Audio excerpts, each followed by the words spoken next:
Hi dear students, welcome back to the channel. हम exam point of view से preparation कर रहे हैं और मैट्रिक क्लास की बायो का चैप्टर नंबर 1 हम सॉल्यूशन करने जा रहे हैं। मैट्रिक क्लास के चैप्टर नंबर 1 के एमसीक्यूज ऑलरेडी मैं सॉल्व कर चुका हूं और उसकी वीडियो मैं ऑलरेडी अपलोड कर चुका हूं मेरे चैनल पे। यहाँ पे वीडियो के नीचे जहाँ पे आपको वीडियो का टाइटल मिलेगा उसके नीचे आपको मोर का एक ऑप्शन मिलेगा। अगर उस पर आप क्लिक करेंगे तो वहाँ पर आपको नीचे एक लिंक मिलेगा। उस लिंक में इस चैप्टर के पहले पार्ट के एमसीक्यूज़ जो हैं वो सारे सॉल्व्ड हैं। उसमें मैंने समझाया भी है, हर एमसीक्यूज़ के बारे में डिटेल आपको समझाया भी, और उसके करेक्ट ऑप्शंस, करेक्ट आंसर क्या हैं वो भी मैंने क्लियर वहाँ पे बताए हैं। अब जाइए वहाँ पे, आपको मज़ा आएगा पढ़ने में और समझने में। आज हम इसी एक्सरसाइज के दूसरे हिस्से शॉर्ट क्वेश्चन को सॉल्व करने जा रहे हैं। अब आपका जो पेपर आएगा, वैसे पिछले कुछ सालों में जो पेपर आ रहा है वो यही इसी पैटर्न से आ रहा है कि आपके पहला हिस्सा जो होगा वो एमसीक्यूज़ पे मुश्तमिल होगा, दूसरा जो है शॉर्ट आंसर पे, और तीसरा जो है लॉन्ग क्वेश्चंस पे होता है, मुश्तमिल होता है। 15 आपको एमसीक्यूज़ मिलते हैं पूरे बुक में से, और शॉर्ट क्वेश्चन जो होते हैं उसके 50 मार्क्स होते हैं। 50 मार्क्स पे मुश्तमिल शॉर्ट क्वेश्चन का पोर्शन होता है। शॉर्ट क्वेश्चन के अंदर मैक्सिमम आपको जो अगर 10 क्वेश्चन दिए जाते हैं तो मोस्टली आपको 7 या 8 अटैम्प्ट करने पड़ते हैं, या फिर अगर 13 क्वेश्चन दिए जाते हैं तो फिर आपको 10 अटैम्प्ट करने पड़ते हैं। और शॉर्ट क्वेश्चंस बहुत ही आसान होते हैं, 2 लाइनों पे मुश्तमिल के आंसर होते हैं। और अगर आप इनको कुछ सिंपल पैटर्न से सॉल्व करेंगे, जो कि मैं आज की वीडियो में बताऊंगा, तो आपकी मार्क्स होंगी वो कोई नहीं काटेगा, कोई भी टीचर नहीं काटेगा। चलते हैं एक्सरसाइज की तरफ। क्वेश्चन नंबर 1 है आपका कि why stomata are generally open during the day time. Plant के अंदर जो स्टोमेटा होते हैं वो दिन के वक्त क्यों खुलते हैं, रात के वक्त क्यों नहीं खुलते। तो इसका सिंपल आपको पहले मैकेनिज्म समझा देता हूँ कि एक प्लांट के अंदर जो पत्ते के अंदर जो छोटे छोटे ओपनिंग होल होते हैं जो कि इस तरह दिखते हैं, ये ओपनिंग जो होते हैं इनके बाहरी गार्ड सेल होते हैं। ये गार्ड सेल जो है इनकी शेप जो है कुछ ऐसी है कि जब इनके अंदर पानी भर जाता है तो ये स्टिक हो जाते हैं, सिकुड़ जाते हैं, और ये बाहर की तरफ इनकी जो शेप जो ऐसी है इसकी वजह से ये बाहर की तरफ मूव हो जाते हैं। तो जब दिन के वक्त ट्रांसपायरेशन होती है, पानी इनके अंदर भर जाता है, तो ये सख्त हो जाते हैं, स्ट्रिक्ट हो जाते हैं और ओपनिंग को खोल देते हैं। इसी वजह से स्टोमेटा दिन के वक्त खुलते हैं, रात के वक्त नहीं खुलते, क्योंकि रात के वक्त ट्रांसपायरेशन नहीं हो रही होती। अब आप इसको डिफाइन पेपर में कैसे करेंगे, लिखेंगे कैसे? सिंपल बहुत आसान है कि सबसे ऊपर आप जो है वो टॉपिक को हेडिंग देंगे, जिसको आप डिफाइन करने जा रहे हैं। जो टॉपिक आप डिफाइन, मिसाल के तौर पे आप अभी स्टोमेटा को डिफाइन करने जा रहे हैं, तो स्टोमेटा जो हैं आप हेडिंग देंगे, उसको अंडरलाइन करेंगे या फिर उसको किसी कलर्ड मार्कर से आप उसको हेडिंग देंगे।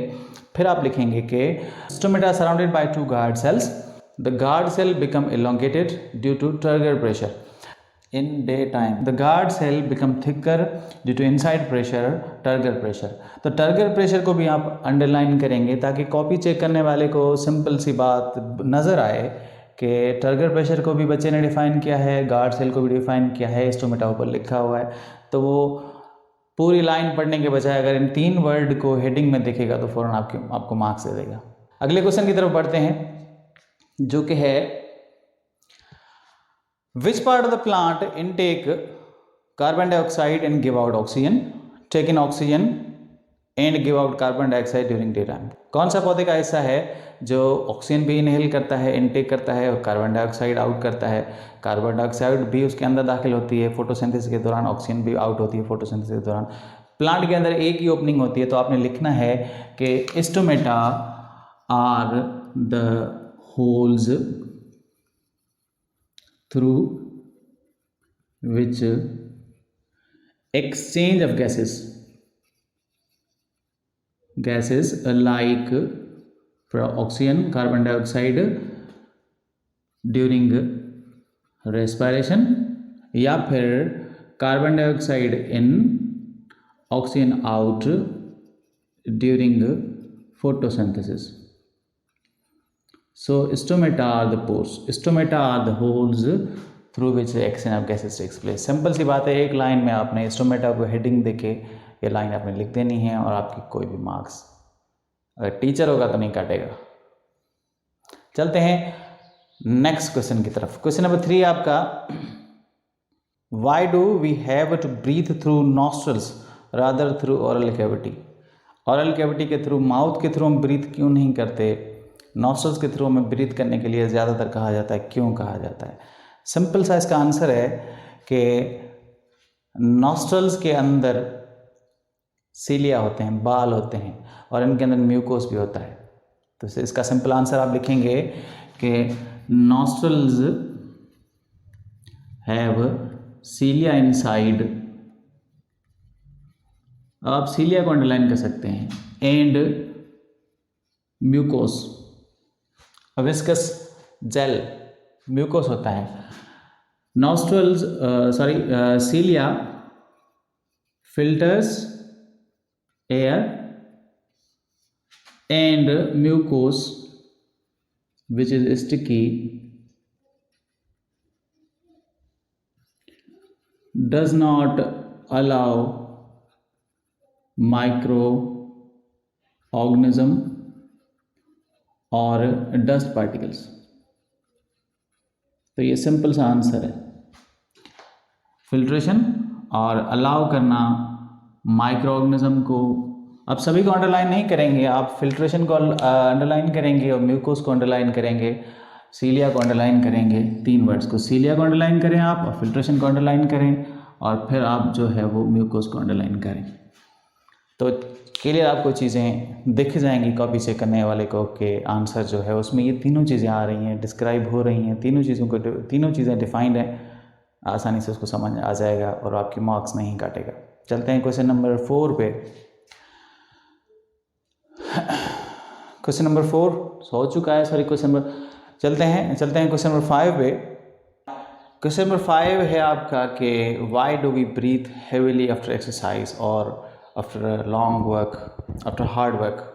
ज़्यादा काम करने या एक्सरसाइज के बाद हम बड़ी सांसें, हमारी सांस क्यों फूलती है, हम ज़्यादा सांसें क्यों लेते हैं। पहले मैकेनिज़्म को समझते हैं। मैकेनिज़्म को समझना पड़ेगा कि जब हम एक्सरसाइज करते हैं या हार्ड वर्क करते हैं तो हमारे सेल जो हैं वो ज़्यादा वर्कआउट करते हैं, और जब वो ज़्यादा वर्कआउट करते हैं तो ज़्यादा अमाउंट में कार्बन डाइऑक्साइड रिलीज़ होती है। और हमारी बॉडी के अंदर जो कार्बन डाइऑक्साइड रिलीज़ हो चुकी है वो सिग्नल भेजेगी ब्रेन को, और हम जो स्टिमुलाई होंगे कि ताकि हम ज़्यादा ब्रीथ करें, ताकि हम ज़्यादा सांस अंदर लें। तो सिंपल सा रीज़न ये है कि कार्बन डाइऑक्साइड के ओवर प्रोडक्शन होने की वजह से हम ज़्यादा ब्रीथ कर रहे हैं और हमारी बॉडी ज़्यादा ऑक्सीजन की डिमांड कर रही है। Therefore we breathe hard during exercise और आफ्टर एक्सरसाइज।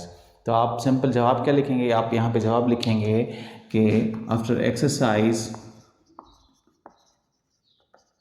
और हार्ड वर्क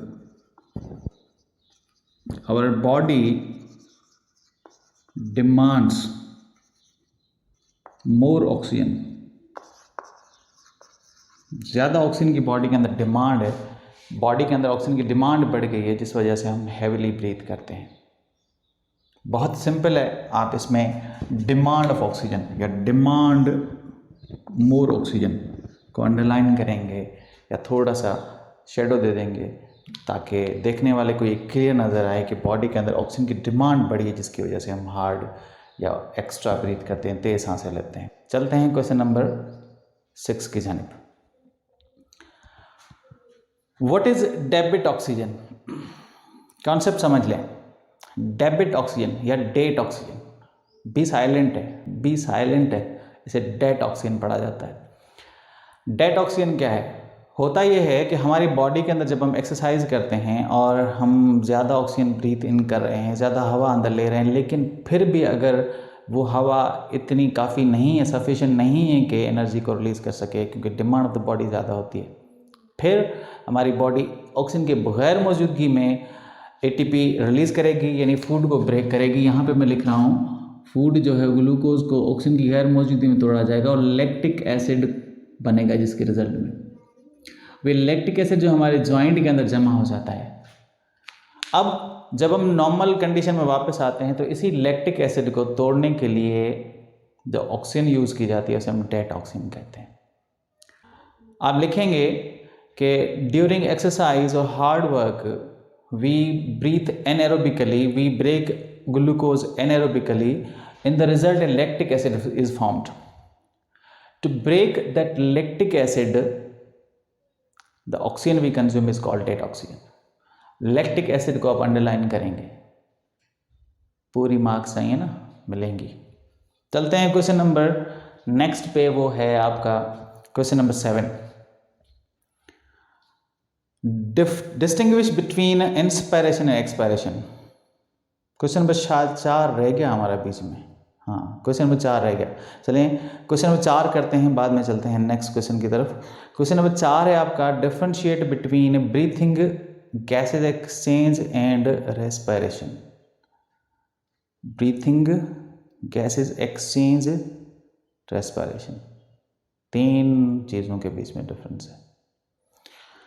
ब्रीथिंग अलग है, गैसेज एक्सचेंज अलग है, रेस्पिरेशन अलग है। 2 चीज़ों के बीच में डिफरेंस होता है। अब 3 चीज़ों के बीच में बताया हुआ है तो थोड़ा क्वेश्चन भी अजीब लग रहा है, लेकिन तीनों चीज़ें मैं आपको समझा रहा हूँ। ब्रीथिंग, रेस्पिरेशन और गैसेज एक्सचेंज। अब ब्रीथिंग क्या है? सांस का अंदर लेना। इसमें सिर्फ हमारे मसल यूज़ होते हैं, हमारे ऑर्गन यूज़ होते हैं, फिजिकल वर्क। अब लिखेंगे कि ब्रीथिंग जो है इट्स अ फिजिकल प्रोसेस, जबकि रेस्पिरेशन जो है ये केमिकल प्रोसेस है। कैसे केमिकल प्रोसेस है? क्योंकि इसके अंदर, इस प्रोसेस के दौरान क्या होता है, हमारे सेल के अंदर जो ग्लूकोज क्या है उसको तोड़ा जाता है। The glucose is broken, oxidized, energy is released, ATP is produced, carbon dioxide भी बनती है। तो ये सेल के अंदर होता है। तो रेस्पिरेशन सेलुलर प्रोसेस है, सेलुलर लेवल की जो है रेस्पिरेशन है। इसके अंदर ऑक्सीजन यूज होती है, कार्बन डाइऑक्साइड रिलीज होती है, केमिकल प्रोसेस है, और एटीपी कंज्यूम होती है, एटीपी रिलीज होती है, sorry. Breathing is a physical process in which just we inhale air, हवा अंदर लेते हैं, intake of oxygen, release of carbon dioxide. It's a physical process, no ATP is released, कोई ATP पैदा नहीं होती। तो ये इन दोनों के बीच में डिफरेंस मौजूद है।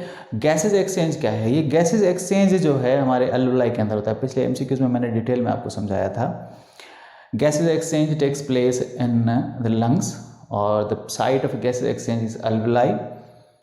अल्वुलाई के अंदर, जब अल्वुलाई जो है इस तरह की एक स्ट्रक्चर होती है जो कि हमारे लंग्स के अंदर होती है, और जब यहाँ पे एयर पहुँचती है तो इसके सराउंड जो है आपको ब्लड कैपिलरीज दिखती हैं, जिसके अंदर ब्लड होता है। ब्लड के अंदर आप सबको पता है हेमोग्लोबिन होता है।